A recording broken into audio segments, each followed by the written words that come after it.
Good morning, everybody. I'll go ahead and call to order the meeting of the License and Variance Board. Today is Wednesday, December 8th. It is 10:01 a.m. First item on the agenda is item 2A, excuse me, which is a privileged license agent change request to LIC 2021-13 Beer and Wine Retail Pouring, 2469 Cobb Parkway for Yicheng Corporation, DBA House of Chan, with Zong Zhang as agent. Is the applicant present? If you could please step forward to the podium.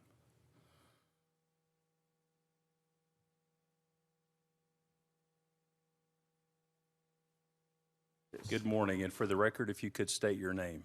Oh, my name is Zisong Zhang. Okay, could you speak into the microphone, please? Yes, my name is Zisong Zhang, Zisong Zhang. Okay. Good morning. Good morning. So we probably just have a couple of questions for you.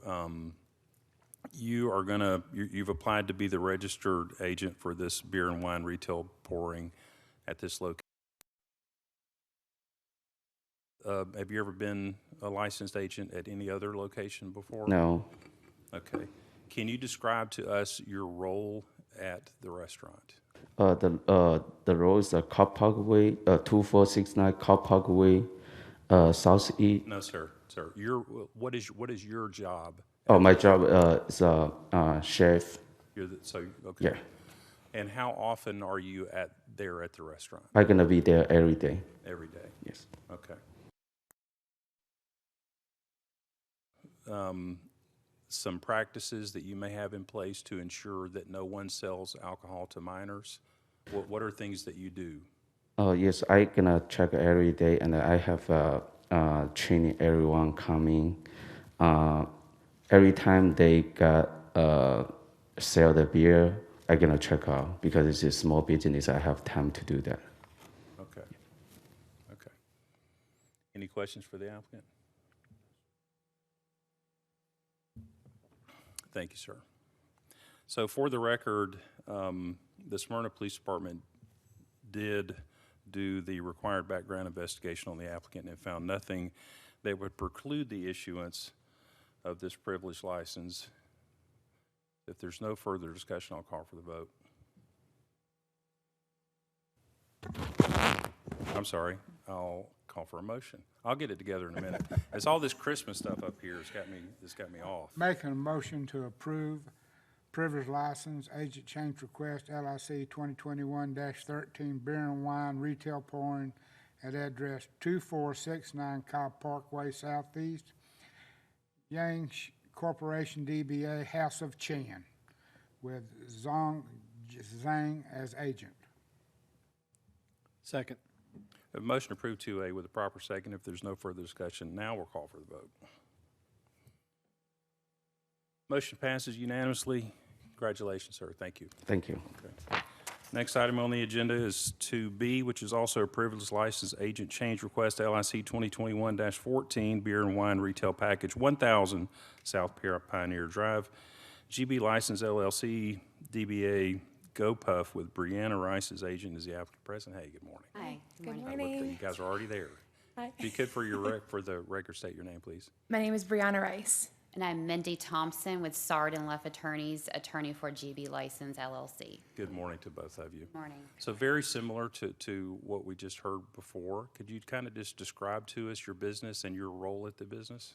Absolutely. So GoPuff is a under 30-minute delivery of convenience style items. We do serve beer, wine, as well as tobacco products. And I am the general manager for the warehouse on Pioneer Drive. Okay.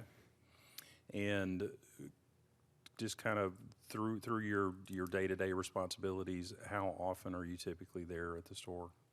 I'm there about 11 a.m. to about 10 or 11 p.m. On the weekends, it's a little bit shorter, but I'm there pretty frequently. And then also maybe a description of either company policies or practices, any type of thing to ensure the responsible sale of alcohol. Of course. So at our warehouse, we do the fulfillment of it. Our drivers who actually deliver the products are the ones that are doing a valid ID check. We have it built into our app where it actually scans the back of the barcode on the ID. So they're doing a physical check to make sure it's actually the person bringing down the ID, as well as they do a alcohol awareness training to make sure that they're taking the correct ID and things that are valid with GoPuff. And just to add to that, state law does require with the delivery that the drivers are checking ID. That is mandated by state law, as well as an alcohol awareness training class that's approved by the Georgia Department of Revenue. Sure. So for them, would that be equivalent to like a server's permit in a restaurant, or is it different? So the city hasn't required any of the drivers to obtain any type of permit. But they are going through what is the state mandated training. Right. Yeah. And you'd mentioned the drivers also, if I heard you correctly, scan the driver's license? Yes, so on the back of a Georgia ID or any ID, there's a barcode almost. Right. They do actually scan it within the app and it validates it. So it's almost like a real time. They have to verify that it's them logged in and then, yep. Okay, that's good. Any questions for the applicant? I'm just curious, how does that work if an order is placed and the driver gets to the house and there's not someone of age to receive the product? Yeah, this actually happened last night. So we have to ask, we call the person who actually placed the order because when you do place an alcohol or tobacco order, it actually says their name on it. And when they arrive at the house, if they cannot make contact or if they try to send somebody else down who does not have a valid ID and it does not match the order, then we actually cancel it. So the driver contacts either customer support or myself if I'm on site, and then they just cancel it, bring it back, and we put it back on the shelf. And you said beer and wine and tobacco products? Yes. Mhm. Okay. Interesting. It is. Okay. Any other questions? Okay, so for the record, we also have a copy of, on file of the applicant's required responsible sale of alcohol training. Also, the Smyrna Police Department did do a required comprehensive background investigation and found nothing. If there's no further discussion, I'll entertain a motion. Motion to approve privileged license agent change request LIC 2021-14 beer and wine retail package 1000 South DBA GoPuff with Brianna Rice as agent. Second.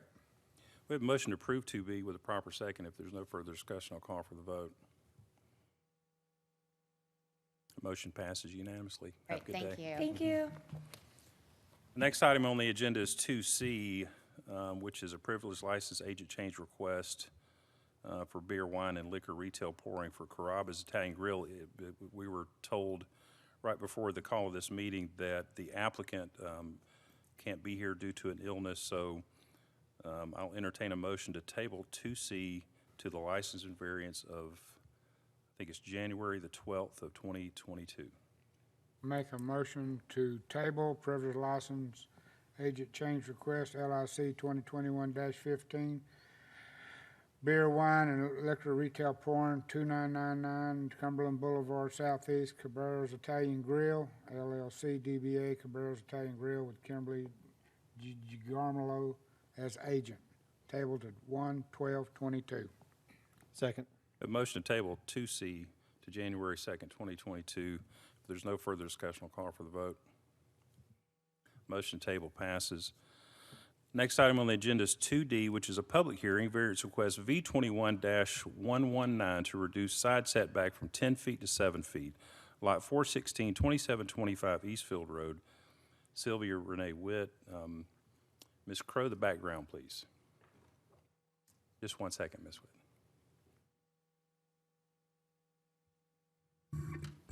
All right, I decided I liked coming up here anyways, guys.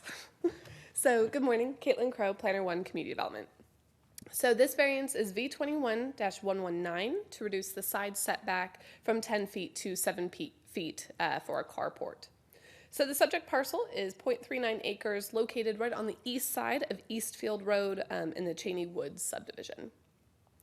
So the subject property currently does have an existing one-car garage and an accompanying driveway, which does split close to the house one continuing to that garage, the other continuing as a gravel to the side of the property. Previously, this gravel driveway was used for handicap access. It's no longer needed for such a use, so thus we're going to be converting that to that carport. So the applicant is requesting a variance to construct a 240 square foot carport over that existing driveway to be able to cover her vehicle. Since gravel parking surfaces are not allowed per code, the applicant has agreed to pave this area and bring the property up to current codes. The proposed carport will be open on all sides, will be a maximum height of 12 feet, and will be painted brown with a tan trim. Since the existing gravel driveway is more than 5 feet from the side property line and will be paved, no further variances are needed at this time. Additionally, the adjacent property's accessory structure to the south has a minimum of 10 feet of separation, so thus no fire suppression system is needed. Due to that existing driveway, the most logical area to build this carport is over the existing driveway and into that side setback. Although there's currently that one car garage, staff does recognize that in today's world, 2 car garages are the norm, and thus another garage would be required. Strict application of the ordinance would deny the applicant the ability to add any type of covered parking due to that existing driveway being within 10 feet of the property line. Similar variances have been approved throughout the city where there would be no negative impact on adjacent properties. So at the time of this report, Community Development has not received any phone calls or emails regarding this variance request from surrounding properties. It has been properly posted, so after reviewing the variance application, staff does support the request and recommends approval to reduce the side setback from 10 feet to 7 feet with the following 2 conditions. The first conditions are standard condition. Approval of the requested variance shall be conditioned upon substantial compliance with the site plan and elevations submitted with the variance application. And number 2, the gravel driveway shall be paved prior to completion of the carport building permit. And with that, I can answer any questions. So the applicant needs 3 feet in the side setback? Oh, correct, yeah. Yeah, so from 10 to 7. And just, I'm looking at the site plan here, but just to confirm, with the paving of the driveway and the additional roof on the requested structure, they're still well within the impervious surface percentage? Correct. Yeah, because gravel's already considered impervious surface. That is as well as correct, yeah, paved, because right? it's so compacted. Okay. Any questions for staff? Thank you, Ms. Oh, Crowe. thank you. Ms. Witt, if you could please step forward. Good morning. And when you get to the podium, if you would, just for the record, state your name. Good morning. Sylvia Renee Witt. So you just heard Ms. Crowe read into background, some pretty good detail about the overall project. Do you have any additional information to add to what she said? No, the next step, as I understand, is to get a building permit Right. with the correct site plans. Right. Because right now I just understand it to be 12 foot wide, 20 foot in length, and 12 foot high, but that's like the inside, just to clarify, the inside of the carport. So once I get the site plans, Yeah. I'll be able to clarify Yeah, the so- exact drawing. Yeah, this is just, the first step required before the issuance of any permit is because there's a need for a variance with the Sure. side setback. So that's really what it is. Okay. Any questions for the applicant? All right. Oh, thank you. Yeah, so you heard Ms. Crowe read into the record the 2 conditions. Are you familiar with those conditions? And do you consent to those? Yes. Okay, thank you. This is a public hearing. If there's anybody here that'd like to speak either for or against item 2D, I would ask that you step forward at this time. Seeing no one, I'll entertain a motion. Motion to approve variance request V21-119, reduce side setback from 10 feet to 7 feet. Lot 416, 2725 Eastfield Road. Sylvia Renee Witt, applicant. Second. A motion to approve 2D with a proper second. If there's no further discussion, I'll call for the vote. Motion passes unanimously. Have a Thank you. good day. Thank you. Next item on the agenda is 2E, public hearing variance request V21-120 to allow impervious surface increase from 35 to 42% for a new single-family home, 420 Nickajack Retreat Lane, O'Dwyer Properties. Ms. Crowe, the background, please. All right, Caitlin Crowe, Planner 1 Community Development. So this variance is V21-120 to allow the impervious surface increase from 35% to 42% for a new single-family home. So this subject parcel is 0.16 acres. It's located on the north side of Nickajack Retreat Lane in the new Nickajack Retreat subdivision. So the applicant is proposing to build a new 2-story single-family home within the new Nickajack Retreat subdivision. This particular lot is on the smaller side within the subdivision. It's only about 6,600 square feet total. So the required minimum home size in the community is 2,200 square feet per the zoning stipulations, which, if it was purely built at the minimum, would already be at 33% of the impervious area. That leaves very little wiggle room. However, the average house size of the permitted lots thus far has been about 3,500 square feet for the house size. So the proposed home is actually going to be beneath that. It's about 3,100 square feet, which is, as you can tell, below the average for the permitted lots thus far. So in order to build the home in a similar size with features for the surrounding properties, the home will exceed the allowable impervious area by 7%. It will meet all other setback and size requirements. So due to the increase in the impervious coverage, the applicant will need to ensure that all impervious area drains to the street and thus to the neighboring stormwater management facility for the subdivision. The variance the variance requested is the minimum variance needed to build this new single-family home in line with the surrounding properties. Community development doesn't believe that there'll be any negative impacts to the surrounding neighbors due to this. At the time of this report, Community Development has not received any opposition to this request. It has been properly posted, and after reviewing this variance application, staff does support the request and recommends approval to allow the impervious surface increase from 35% to 42% with the following 2 conditions. The first one is our standard condition. Approval of the requested variance shall be conditioned upon substantial compliance with the site plan and elevations submitted with the variance application.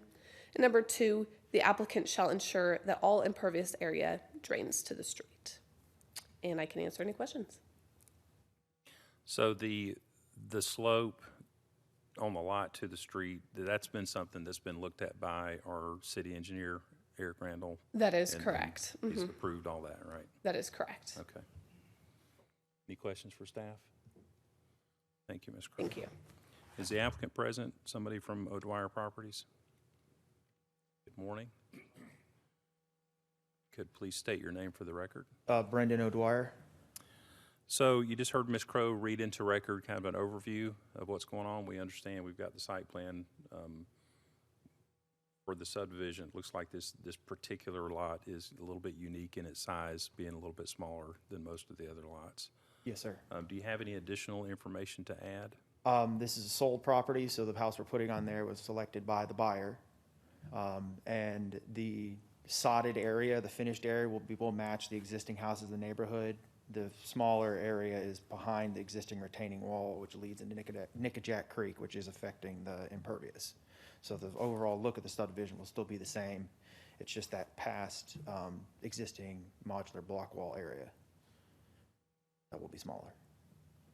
So the topography of the lot is going to allow that slope to the street that's going to be required? Yes, sir.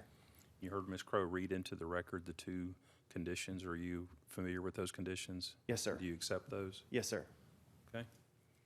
Any questions for the applicant? Thank you. This is a public hearing. If there's anybody here that'd like to speak either for or against item 2E, I would ask that you'd step forward at this time. Seeing no one, will entertain a motion. Make a motion to approve variance request V21-120, allow impervious surface increase from 35% to 42% for a new single-family home at 420 Nickajack Retreat Lane, O'Dwyer Properties. Second. Have a motion to approve 2E with a proper second. If there's no further, I'll call for the vote. Motion passes unanimously. Have a good day. Thanks, sir. Thank you. Next item on the agenda is 2F. Actually, 2F and 2G are both the same subject property.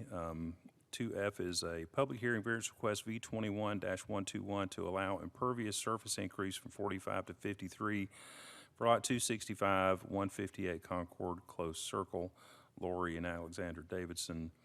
And the second one, Ms. Crowe, is the same subject property, rear setback from 20 to 12. If you could please provide the background. All right, Caitlin Crowe, Planner 1, Community Development. So I am going to go ahead and read both of these in together, but you will be voting on them separately. So the first variance is V21-121 to allow the impervious surface increase from 45% to 53%. And the second variance is V21-122 to reduce the rear setback from 20 feet to 12 feet. The subject parcel is 0.23 acres located on the southeast corner of Concord Approach Way and Concord Close Circle within the Concord Grove subdivision. So back in 2007, the applicant built a screen and porch on the rear of the property after pulling the required building permit. Unfortunately, it does appear that the variances that are requested now should have been done at that time as well, but were not requested by staff.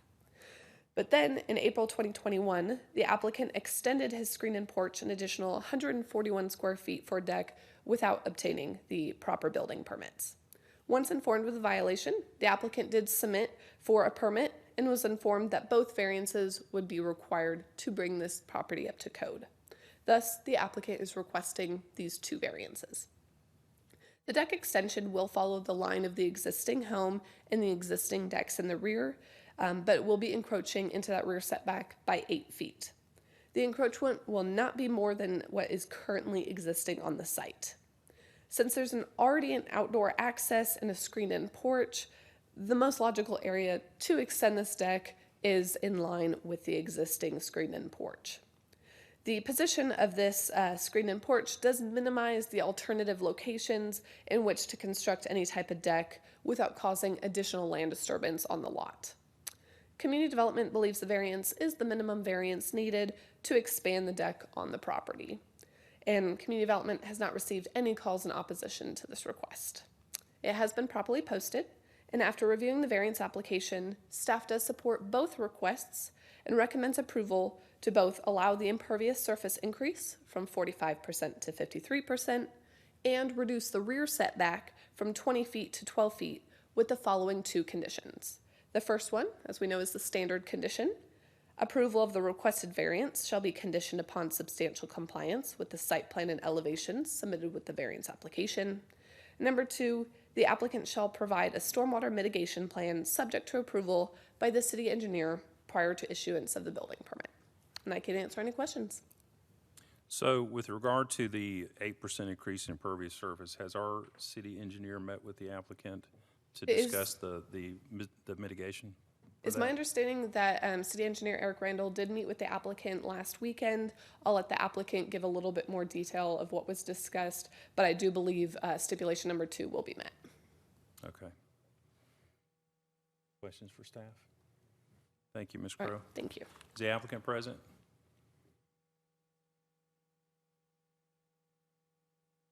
Good morning. If you could both state your name for the record. I'm Laura Davidson, and it's actually with an A, not an E at the end. Okay. And I'm Alexander Davidson. Good morning. Good morning. So you heard Ms. Crowe read into record kind of the overview. Because there are two variance requests that you guys are asking for today, we have to actually vote on each one of those separately. But it makes more sense just to talk about the entirety of the project all at once, and then we'll do two separate votes. But do you have any additional information to add to what Ms. Crowe said? Yes, I do. Pertaining to the setback request, I have no additional comments to that. I think the presentation that she made is self-explanatory for what happened and why we are asking for that. Regarding the backyard and the permeability changes, our backyard receives runoff from several different yards, and it is not captured in a storm drain, pipe system, or any other conveyance. Over time, much of the backyard became heavily shaded, and the lack of light and the invasive root structure of a neighboring oak tree prevented any turf or ground cover from growing. During moderate to heavy rains, large amounts of water would collect in pond. The offending tree was removed by the neighbor earlier this year, allowing the eastern third of the backyard to receive sufficient light to support installing Xeon zoysia. Most of the remaining area is still heavily shaded. In the course of the site preparation for the deck extension and complete resodding of the yard, a rock swale was installed to address the area in the back that grass would not grow because of the shade from the adjacent Leland cypress trees. By happenstance, this was installed in a manner that allows water infiltration. This past Saturday, the city engineer made a site visit during which we met and reviewed the conditions. Mr. Randall considers the rock swale as a satisfactory implementation of a BMP to address the increased impervious area to satisfy the second stipulation. He also requires a note be added to the building permit plans, existing 14 by 41 foot stone swale with sand-based course and geotech fabric underliner to remain. Okay. So just for the record, obviously you're familiar with the two conditions read into record, but do you accept both of those conditions? Absolutely. Okay. Any questions for the applicants? This is a public hearing. If there's anybody here that'd like to speak either for or against item 2F, I would ask that you'd step forward at this time. Seeing no one, I'll entertain a motion. Motion to approve variance request V21-121, allow impervious surface increase from 45% to 53% on lot 265 at 158 Concord Close Circle. Lori E. and Alexander J. Davidson, applicant. Second. A motion to approve 2F with a proper second. All those in favor? Motion passes unanimously. Just stick with us for 1 minute. And you said it's Laura, right? We've got a typo on our system. My middle initial is E, so Oh, that may okay. be how it got in Okay. there. Next item on the agenda is, that motion passed. Next item on the agenda is 2G, same subject property. This one is variance request V21-122 to reduce the rear setback from 20 to 12 feet, 158 Concord Close Circle. Laura and Alexander Davidson. Ms. Crow, any additional information to add? Not at this time. And to the applicants, any additional information on this one? Not at this time. And you're accepting of the two conditions, both conditions apply to both? Yes, we are. Okay, any questions for staff or the applicant? This is a public hearing. If there's anybody here that'd like to speak either for or against item 2G, I would ask that you step forward at this time. Seeing no one, I'll entertain a motion. Make a motion to approve variance request V21-122, reduce the rear setback from 20 feet to 12 feet, lot 265, address 158 Concord Close Circle. Second. Motion approved 2G with a proper second. If there's no further, I'll call for the vote. That motion passes unanimously. Have a good day. Thank you very much.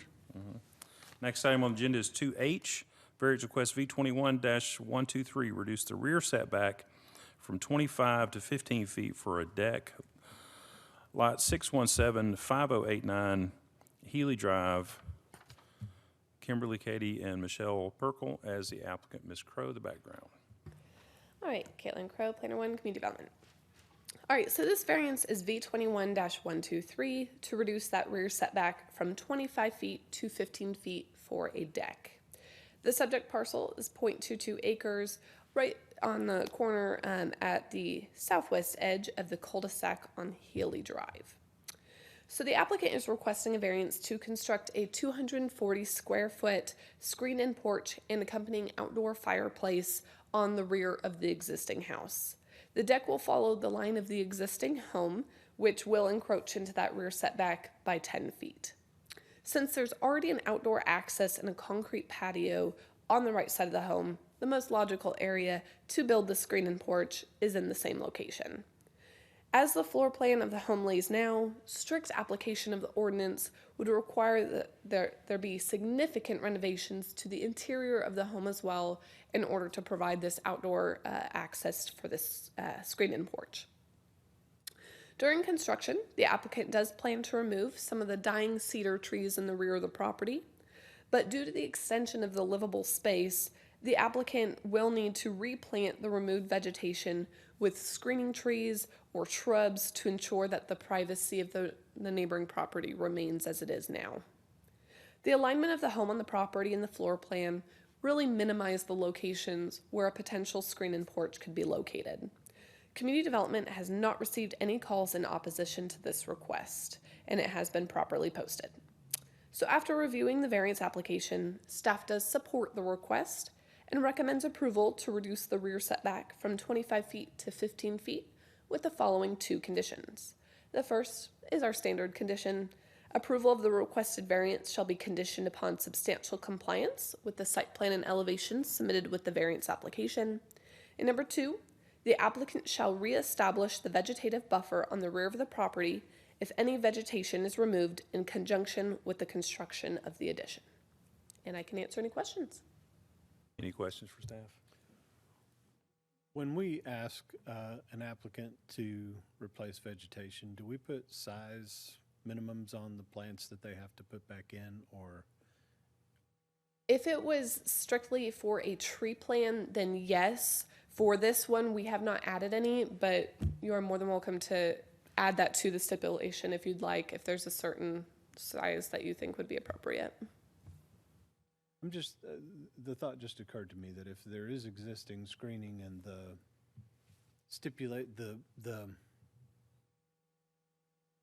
behind the stipulation is to ensure that that screening returns. Right. When they finish the construction, Yeah. how do, because you can, I mean, I can go buy plants and say, here's my screening, it'll be there in 10 years, or we could I know the spirit is to do that, and you would, I'm sure that the homeowners that are doing this, that they understand that too, and they probably want privacy as much as they want to give it to their neighbors. And I hate to be overly restrictive in doing something that isn't necessary to do, and maybe we can talk to the We'll talk to the them when they applicant. come up. So can you read that condition again, please? Yes. The wording of that one? Yeah, so as it stands now, it says, the applicant shall reestablish the vegetative buffer on the rear of the property if any vegetation is removed in conjunction with the construction of the addition. Yeah, I think, And in the narrative, it reestablish. says the cedars are Yeah. dying, or they're not in great health, but, just from the standpoint of, and like I said, we can talk to them too, and just so they understand the spirit of this is we want the screen, whatever they plant, the screening should be reestablished, not in a growing season, but reestablished with planting, or? Well, I mean, if that's a realistic thing. Yeah. Well, I Yeah. mean, Well, I don't know that. Well, why don't we ask the applicant? The applicant present? So we're having a whole conversation about you and just leaving you completely out of the. Good My morning. name is Kimberly Cady. Good morning. Okay, good morning. So you just heard Ms. Crow, and we'll talk about that in just a second. You just heard Ms. Crow read into the record kind of a summation of the overall project and Yes. what you want to do. Do you have any additional information to add to that part of it? Okay, so you heard the 2 conditions, and the first one is a standard condition, which just means you got to build it the way you say you're going to, right? Yes. And the second one is obviously the conversation about the reestablishment of whatever vegetation comes out. So let's just start out with what your plan is right now to reestablish vegetation. As soon as possible, as soon as the deck or the screening porch is built, we're going to put in some shrubbery and some trees, and whatever is the highest that we can buy at the moment and plant, that is our intention, because we want the privacy also. It's important for all of us, yes. And what's there now? Leland cypress that were Leland planted in cypress. like 2003 or 4, and it's just, I'm expecting Jack to come down from his beanstalk, because they are just Yeah, those way too things- high. Yeah, they get ridiculous high. It's ridiculous, yes. Okay. I mean, I think, just really for the record, and plus my opinion, I mean, the wording which is why I asked Ms. Crow to reread that, was that, the intent is to reestablish, right? So, we certainly don't want to dictate what it is that you plan and all the specifics about that, but the intent behind the whole thing is if there's this screening type vegetation, Correct. that is reestablished. Correct, yes, and that's our desire as our neighbors, yes. Okay. Any other questions? This is a public hearing. If there's anybody here that would like to speak either for or against item 2H, I would ask that you step forward at this time. Seeing no one, I'll entertain a motion. Motion to approve variance request V21-123, reduce rear setback from 25 feet to 15 feet for a deck on lot 617 at 5089 Haley Drive, Kimberly Caddy and Michelle Perkle, applicant. Second. We have a motion to approve 2H with a proper second. If there's no further, I'll call for the vote. That motion passes unanimously. Have a good day. Next item on the agenda is item 2I, public hearing, variance request V21-124 to allow impervious surface increase from 45 to 49.31%. We got specific on that one. Land lot 617-5008 Duxford Drive, Brian and Jessica DeTagos. Hope I got that right. We'll call you up in just a second. Ms. Crow, the background on 2I, please. All right, Caitlin Crow, Planner 1, Community Development. So this variance is V21-124 to allow that impervious surface increase from 45% to 49.31%. So the subject parcel is 0.21 acres located on the west side of Duxford Drive, and it's also, just like the last application, in the Woodland Gate subdivision. So the applicant is proposing to replace an existing deck with a new 256 square foot screen and porch, and then go ahead and extend that deck another 256 square feet right there in the rear of the property. When the home was built back in 2001, the builder went over the allowable 45% at that time by roughly 2% without obtaining any type of variance. So due to the existing home and that size of the lot, the impervious surface area will be increasing by yet another 2.18% with the addition of these decks. Since the existing single-family home was already non-conforming, there was no hardship that was self-created. So to offset the increase in impervious surface area, the applicant has submitted a mitigation plan, which is why that number is so specific, which is proposing a 450 cubic foot underground infiltration pit consisting of a gravel pit with 2 flow wells back in the very far rear of the property. The city engineer, Eric Randall, has reviewed the application and is supportive of the proposed mitigation. The subject property is currently buffered from adjacent properties by an existing wooden privacy fence, so impact to the neighbors would be very minimal. Similar variances have been approved throughout the city when appropriate mitigation methods have been included, and community development has not received any calls in opposition to this request. It has been properly posted, and after reviewing the variance application, staff does support the request and recommends approval to allow the impervious surface increase from 45% to 49.31% with the following condition. It's just the standard condition here. With approval of the requested variance shall be conditioned upon substantial compliance with the site plan, mitigation plan, and elevations submitted with the variance application. And I can answer any questions. Any questions for staff? It was very thorough. Thank you, Ms. Crow. Thanks. And I know the applicants are present. If you could, please come forward.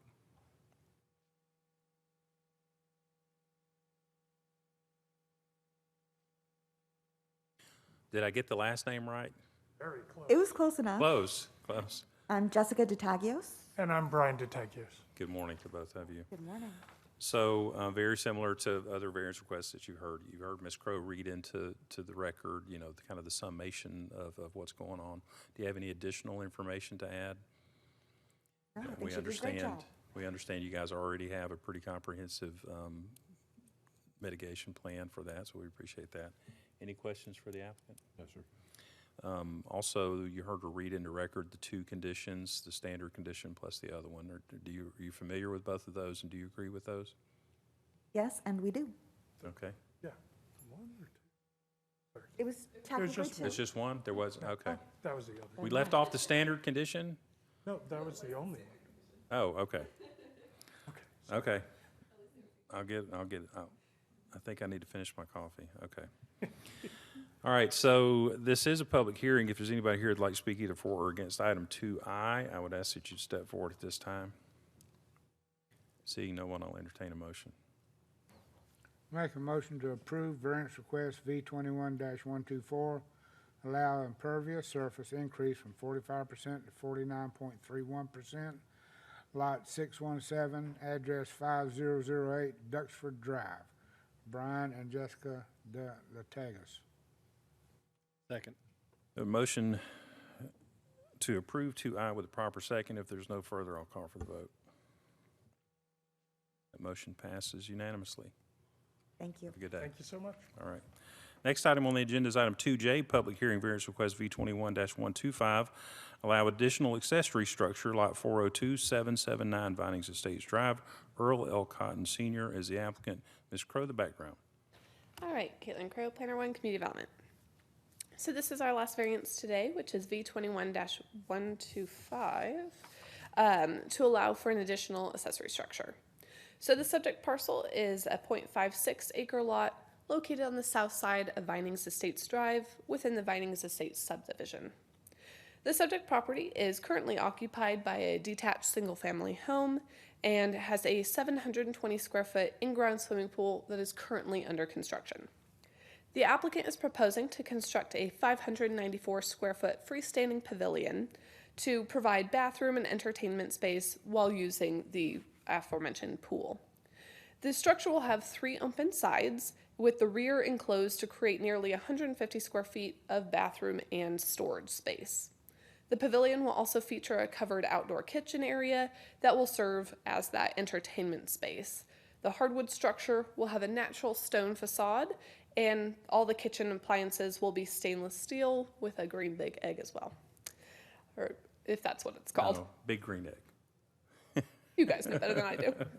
The subject property will be buffered from adjacent properties by an existing block wall and 5-foot aluminum fence, which will also surround the swimming pool. The nearest structure to the pavilion will be over 40 feet away, and there is no home directly behind the property. Additionally, the lot severely slopes down from the roadway, so it makes it very difficult to see from any general passerby. Community Development believes the variance requested is the minimum variance needed to build any type of outdoor covered space on the subject property due to that existing pool. At the time of this report, Community Development has received opposition to this request from a neighboring property owner. It has been properly posted, and after reviewing the variance application, staff does support the request and recommends approval to allow an additional accessory structure with the following standard condition. Approval of the requested variance shall be conditioned upon substantial compliance with the site plan and elevations submitted with the variance application. And I can answer any questions. So I'm assuming, I'm looking at the site plan, and I'm assuming that the size of the lot would offset any impervious surface. type Correct, stuff, it is right? far below. Okay. Any questions for staff? Thank you, Ms. Crow. Thank you. Okay, Mr. Cotton, are you present? Good morning. Good morning. Attorney Earl Cotton and my contractor, Mr. John Davis, sir. Okay. So you heard Ms. Crow kind of read into record, you know, the summation of the project and the request. Do you have any additional information to add? No, sir. Okay. Any questions for the applicant? Okay. And Ms. Crow, we've done several of these, right? Second accessory structures. Correct. Within the last year, we've done at least 2. Yeah, okay. Okay, so also you heard the one standard condition, which means basically you have to build it the way you submit in the application. Yes, sir. You're in acceptance of that condition? I am. Okay, thank you. This is a public hearing. If there's anybody here who'd like to speak either for or against item 2J, I would ask that you step forward at this time. Good morning. If you could please state your name for the record. Morning. I'm Bob Ryder. I live at 781. I'm to the west of the petitioner applicant. Okay. Got a question. Is that property immediately adjacent to the subject I'm right property? my property line and his run adjacent to each other. Correct. Go ahead. I'm to the westbound of him. Okay. Okay. A question that in Ms. Crow's statement, my concern on the property, if that's being developed, is it visible? Your little gray area as to the visibility of the street.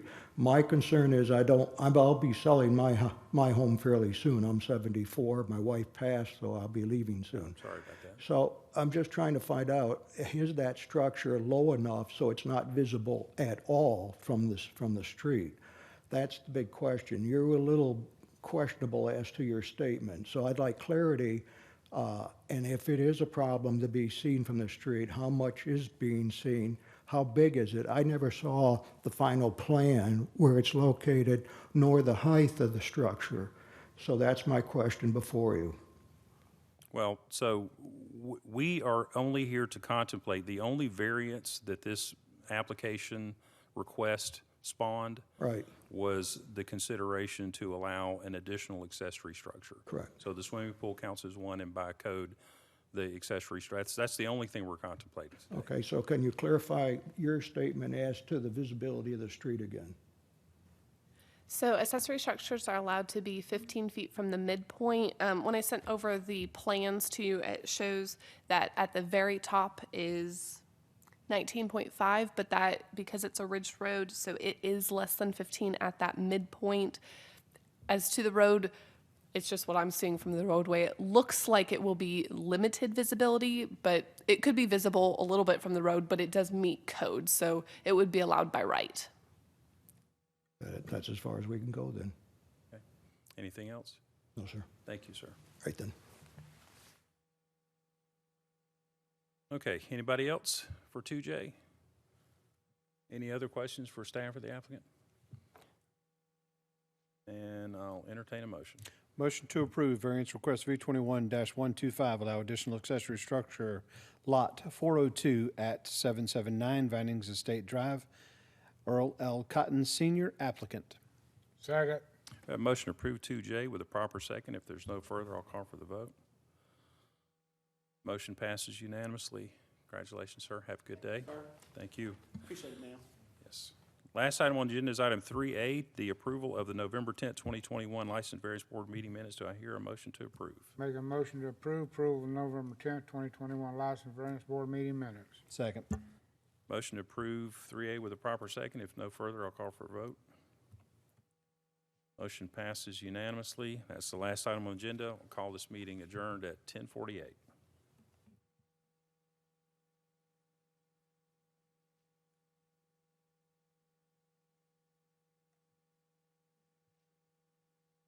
So in the, I was ready for